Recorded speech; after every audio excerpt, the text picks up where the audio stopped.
Welcome to this episode of Live from ATD26 podcast.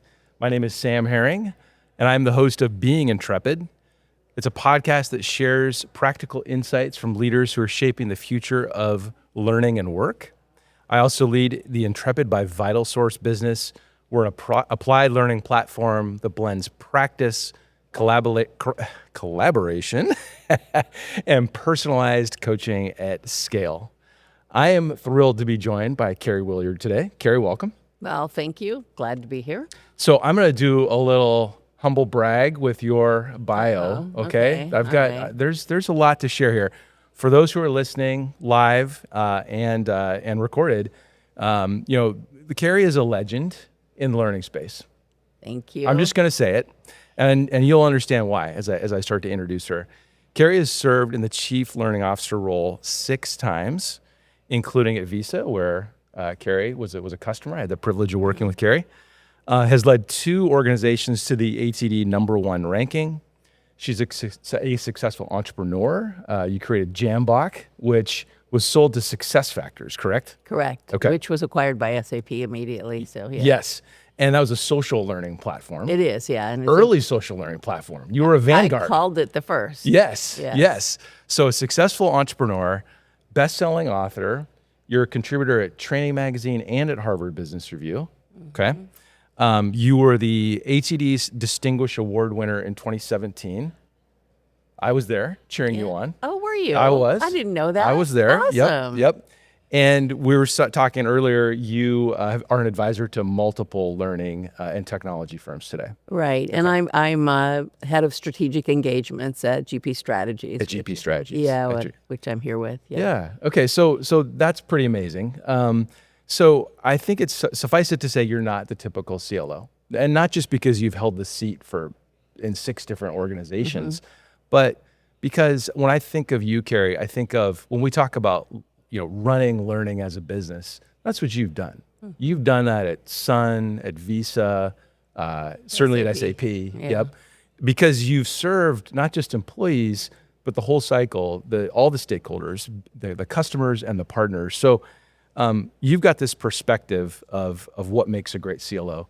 So what are the characteristics that make a CLO a trusted advisor to the CEO versus those that are operating more on the margins, running leader programs and kind of peripheral? Yeah. It's interesting. I was interviewing for CLO at Sun Microsystems, and the CEO was interviewing me, kind of the legendary Scott McNeely. Yeah. His son Maverick is on, playing the PGA Tour now. Yeah. Okay. So yeah, he just lost, but he was in the lead for the first few days. Okay.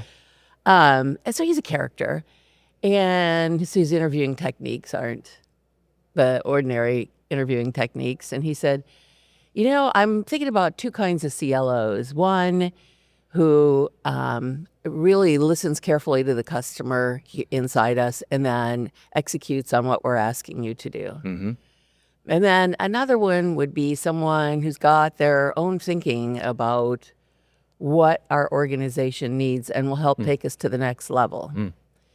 And you kind of got to choose between those 2. Which one are you going to choose? Mm-hmm. And I'm thinking, It's trick question. And I thought, well, I need to say who I am. Yeah. And so it is the second one that I'm going to come in and help assess what the organization needs. Because I take the title chief very seriously. You don't think of, let's say chief financial officer. You don't think of a chief financial officer who would say, I'm only going to do treasury because I like treasury. Or I'm only going to do... Just going to do accounts receivable. Yeah. Accounts receivable, that's a great part. And we'll just let the business do all the rest of that stuff. They can go do all the controlling. Yeah. No, a chief financial officer has an obligation to the organization to ensure that all of the systems that are related, they don't have to own them all. Yep.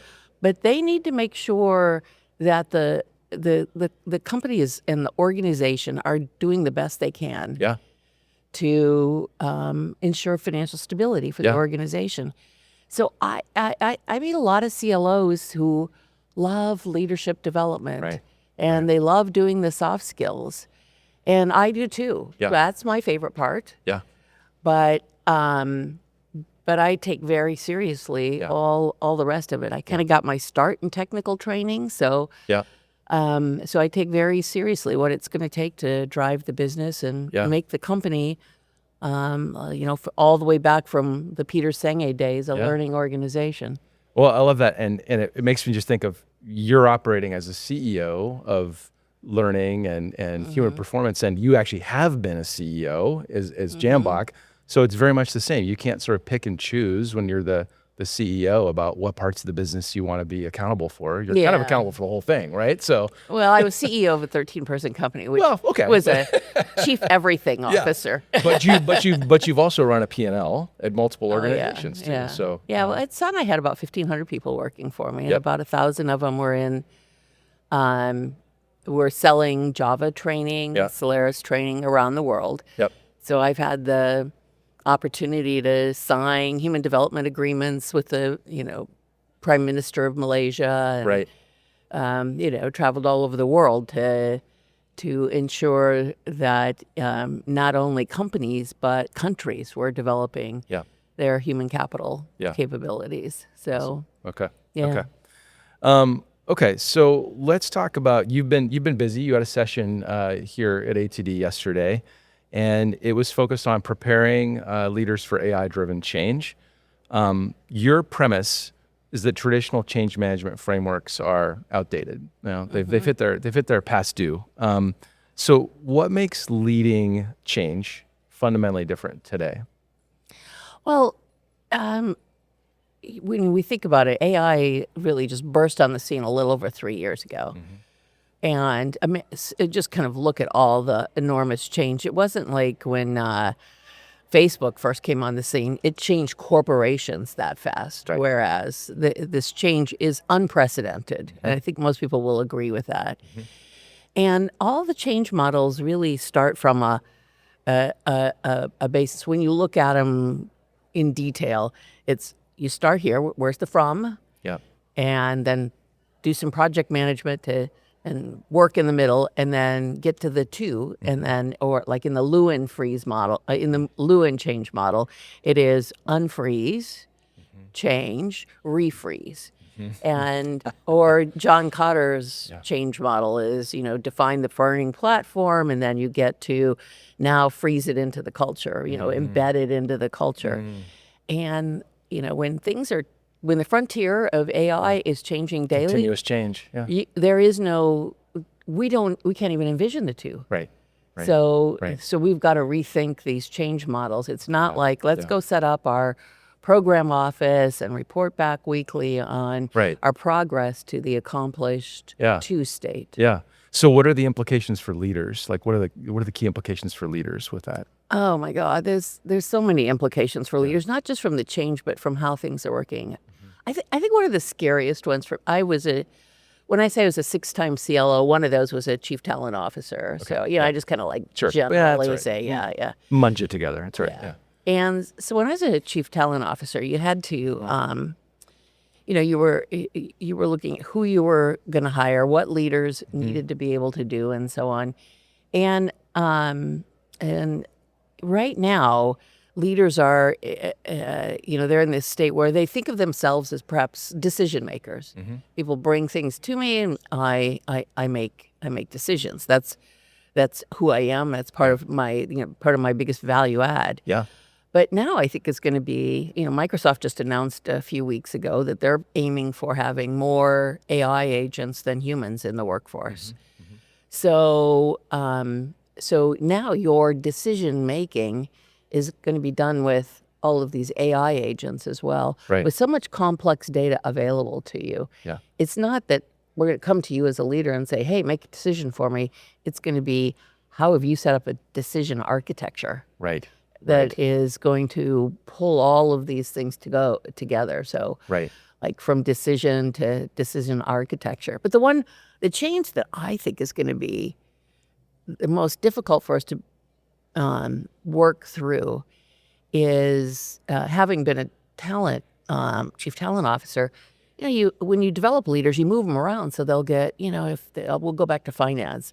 Yep. You might have started off as a controller, but maybe you need this treasury experience. Yep. And then maybe maybe you need another aspect of, you need to go do financial analysis for a while, or, and I think working with AI, you're going to have domain expertise in order to be able to exercise judgment Right. for your decisions. Right. If I don't know anything about treasury, how am I going to know if the AI agent that's doing some treasury work Right. has really got the exchange rates right, or is really kind of picking the right signals for whether we should hedge or not in treasury? So I think it's going to be more difficult for us to move executives around. And they're going to have to develop deep domain expertise. Right.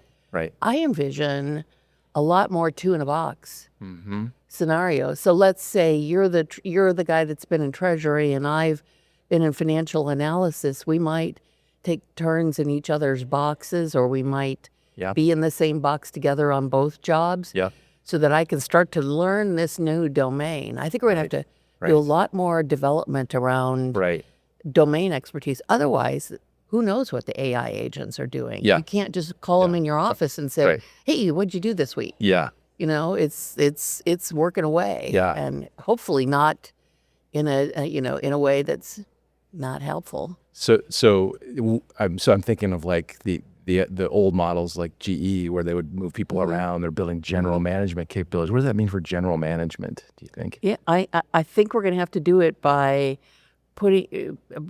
doubling down on extra labor, almost by putting I think it's going to be two-in-a-box. Yeah. Okay. I worked at SAP and we had two-in-a-box in the CEO role, for example. So, for quite some time. So I think that's going to be one. We're going to come up with creative things. But it's not going to be just, hey, you and I swap jobs, or you get rotated that way and me this way. Right. And I think it's going to mean fewer generalists and more domain experts in the future. And so to be a leader, it's going to be, if HR is only, the implications for leadership development are profound. Because if all you're doing is teaching how to manage people, well, that's only going to be a very small part of the job. Right. Right. Yeah. So in your session, you talked about some couple interesting concepts. You talked about the concept of unlearning. Tell us what unlearning means and how leaders can exercise that. So one more thing I'm doing this year is I've been a fellow at Harvard's graduate education lab. Okay. And so the unlearning concept comes from them, from the Learning Innovation Lab. And essentially it's, deciding what you can now trust or shouldn't trust anymore. Okay. And there's so many things that are changing. Like when I have a conversation with a person now about AI, since I'm in fractional roles, I've had time to go to the TED AI conference for the last 3 years. I took an MIT certificate in AI and strategy. And I can sit down with someone and in 5 or 10 minutes, I can tell how updated they are on AI because it's moving that fast. Yep. So if somebody starts talking about the hallucinations, I know they're a year and a half behind. It's not that it doesn't hallucinate now. Right. That's no longer the main concern. Right. So I think it's going to be important for for organizations to really understand. The key question that we use at Lila on this is, I used to think ... But now I think. Okay. So that tells you I've started to unlearn. Right. It's not to say it's not forgetting. Right. It's just saying that way of thinking or that way of approaching a problem no longer serves us in this new environment. Yeah. And so, there's like this paradox there because we're going to need people with more judgment, more expertise, more domain judgment. Those people are going to have to be ones that are ready to abandon what they had already learned and what had already served them in order to face this new era. Yeah. They're going to need to be in this continuous learning loop and not relying. I mean, like you said, paradoxically, they've got this depth and grounding in their domain, but it's changing so fast that they're needing to stay. And it's not easy to unlearn. I mean, I'll give you a super tiny little example that took me like weeks to do, which was I was blogging maybe 15 years ago. Yeah. And they said, somebody somewhere said, I can always tell a blogger over 40 because they put two spaces after the end of their period. Yeah. And I thought, okay, they're not ever going to know I'm over 40. So I'm going to break that habit because I started my career as a journalist. So that was really, you know, ingrained. Right. But it took weeks to get comfortable with it. Yeah. You know, That's and if something that little. small example. Yeah.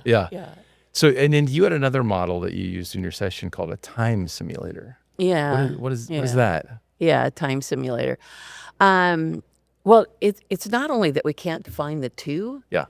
It's that the from is really way more complex than people like to admit. Okay.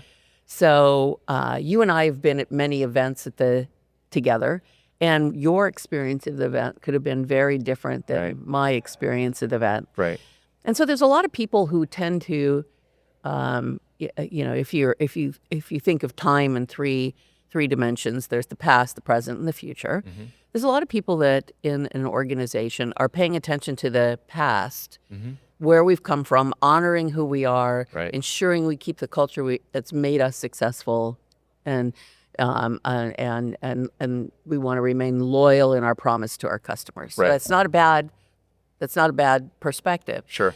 And then there's people in the present that are saying, hey, we've got to be really, we got to make money today, everything, you know, what's going to happen next quarter. Yep. And then there's people who are future oriented, looking into the future. Yeah. And I think a leader's job is not to align like a lot of the change models say, but to integrate those experiences because they all bring an interesting perspective to the table. Yeah. None of them are wrong. Right.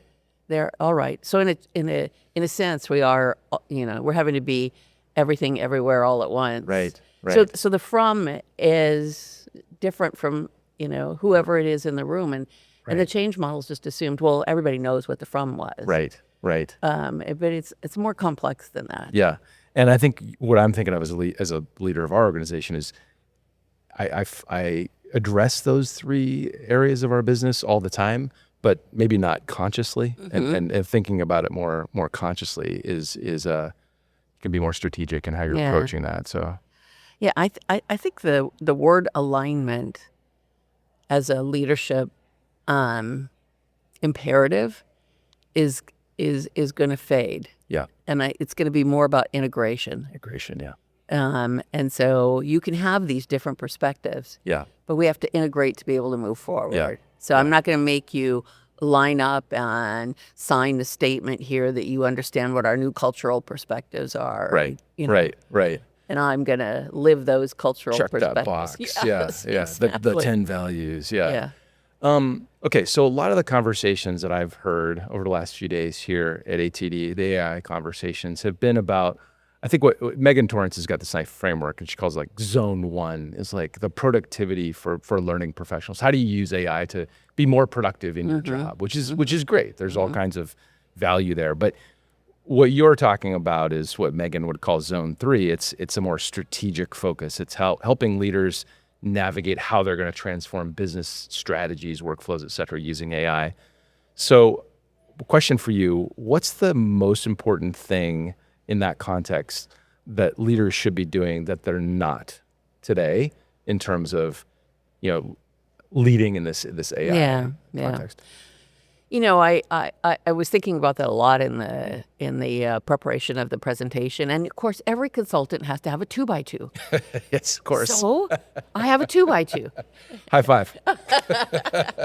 And on the x-axis is how fast are you adopting AI, Yeah.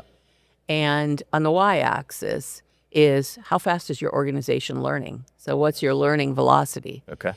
Love that. And so if you're in the lower left-hand quadrant, you're not adopting and you're not really experimenting or anything yet either. Right. So you're kind of stalled. And those organizations, they're you know, they're going to eventually have real market pressures. Yeah. From, you know, not keeping up with what are going to be consumer demands about Right. how I interact with your product or service.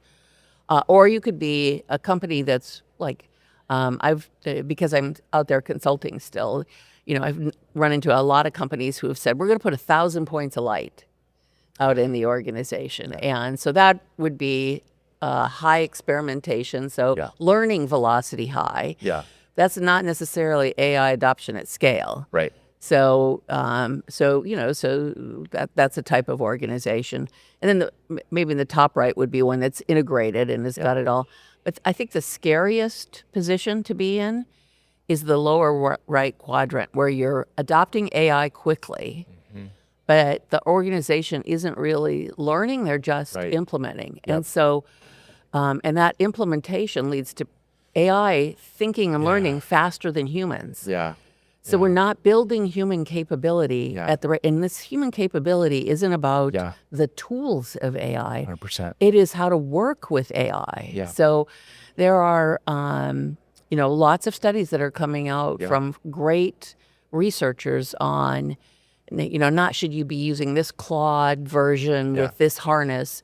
It's about how do you think as a human? How do you break up the work in order to work with AI and so on? So this eroding, I think if we implement AI, you end up with work slop. Yep. I think the Stanford and Better Up folks where it's like nonsensical work that's produced because the human wasn't aware of what all AI could do and was doing. Right. Asleep at the wheel. Exactly. Yeah.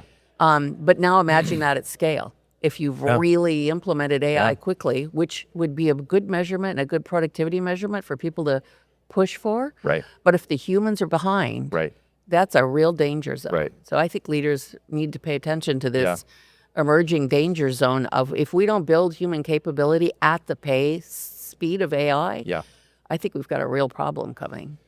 It's something I've been thinking about and talking about a lot. I spoke about it in my session yesterday. It's this challenge, and Deloitte's done some recent research showing that of AI investments that are made in organizations, 93% is going to tech, 7% to people adoption and enablement. So that's a problem. And I've also heard, talking to some, big consulting firms that go and do this transformation work, you've got business at the table identifying workflows to change, tech and consultants helping them build the workflows, and learning is nowhere to be found. Yet learning has the precise skill set to identify what that change delta looks like and then how to prepare people. So unfortunately, this is a pattern in our profession, right? Learning being left out. So what do we do to kind of shake the industry right now to say, you need to be there. You need to be at the, I don't want to say at the table. It's so hacky. You just need to stick your nose into stuff. Yes. Yes. Go do it, right? Yeah. Just like, there's a certain amount, because I just took this attitude, I'm the chief learning officer, I felt the right to go into any meeting. Yep. So if there was a meeting that I thought, okay, I think there's something I need to be there, then I'm going to call and say, hey, I think there's going to be people implications here. Huge. Okay for me to sit in. Yeah. And, just make sure that we're keeping up with things. So I think we've just got to be brave. Bold. Yeah. It's because hey, how would you feel about failed adoption? How would you feel about more work slop? Like a little bit of showing some FUD. How would you feel about your AI agents going off the rails and nobody recognized it? Yeah. Because you can recognize when humans are going off the rails. Right.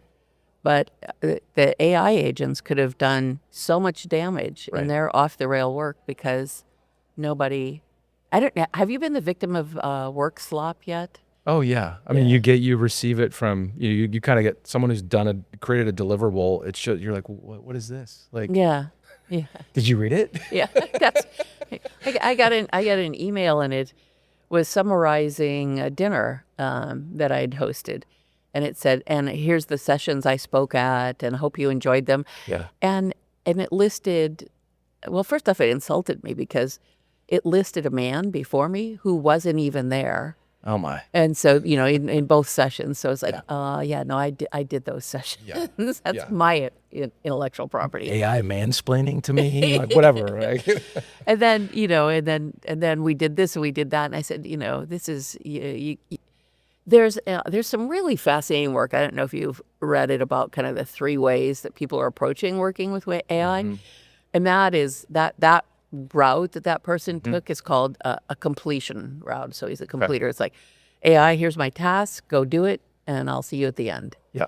And that tends to be one of the most least effective ways to work Okay. with AI.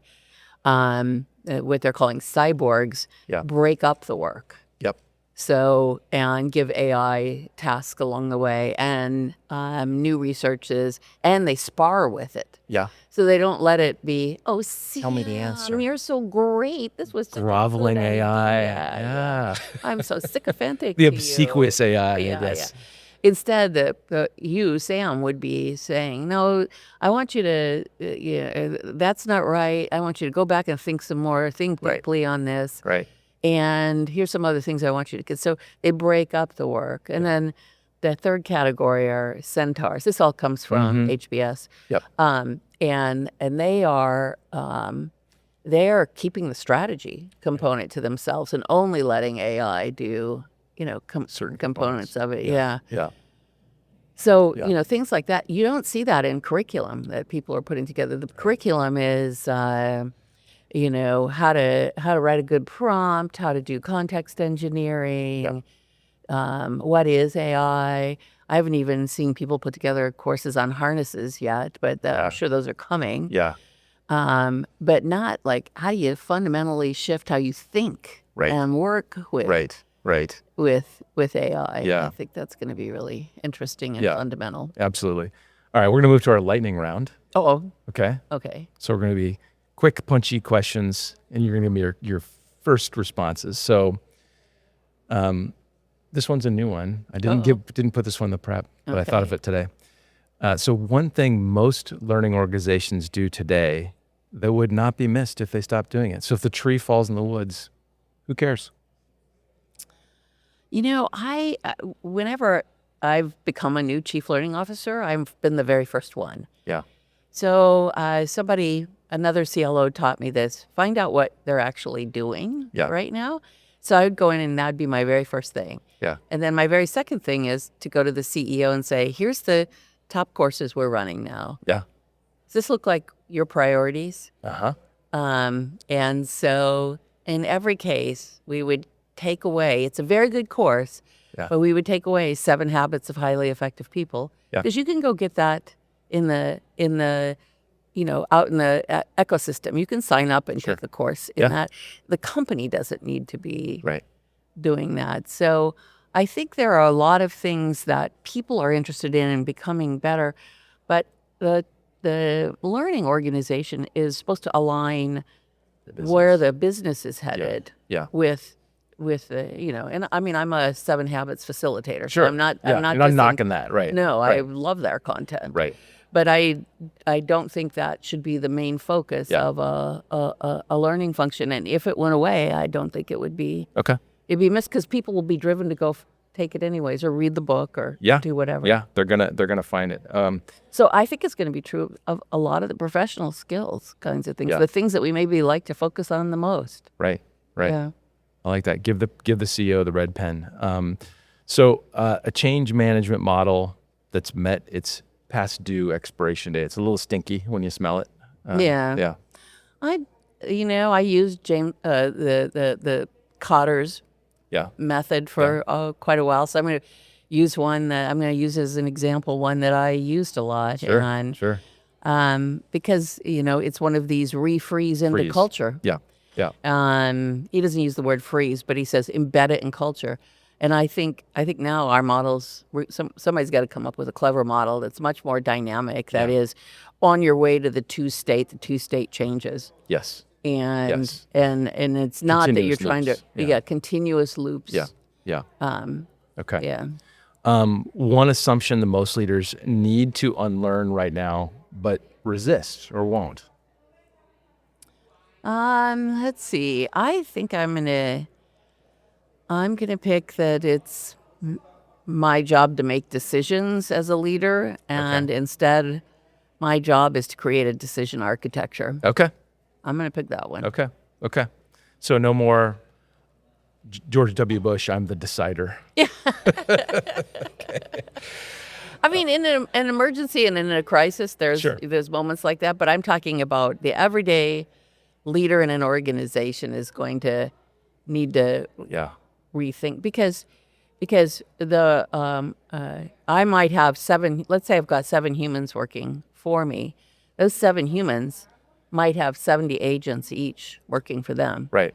So how am I creating an architecture where we're sharing in all of the decisions that need to be made in order to get those things all really lined up? Yeah. Okay.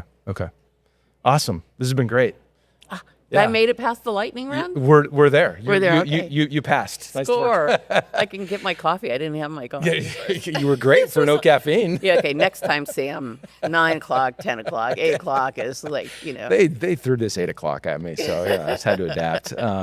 So Karie, if listeners want to learn more about your body of work, just connect with you, what's the best way they can do that? Well, first off, I'm going to plug that I'm the last page columnist in Training Magazine. Okay. So I'm writing about this every month. Okay. Online or in print. Mm-hmm. And the September-October issue of ATD is going to be on this topic. Okay. So I've got an article there. Okay. Along with one of my Harvard colleagues. Nice. And follow me on LinkedIn. Okay. And Okay. Awesome. Well, thanks for joining me here today at ATD Live. This has been really fun. Yeah, it's been great. Sam. This has been great. And listeners, if you enjoyed this episode, consider sharing it with 2 colleagues. Here's my new pitch: 1 in your organization, 1 outside your organization. And you can follow the ATD podcast, Being Intrepid. This is going to be produced on 2 different channels, 3 different channels, like GP as well. Yeah, I think we'll publish out of GP. Yeah. So this will be out there, many different channels, so you can follow those wherever you get your podcasts. And as I like to say, until next time, keep asking hard questions, chart your own course, and keep on learning. Thank you. Thank you. Awesome. Thanks. That's This was great. fun. Thank you. This was fun.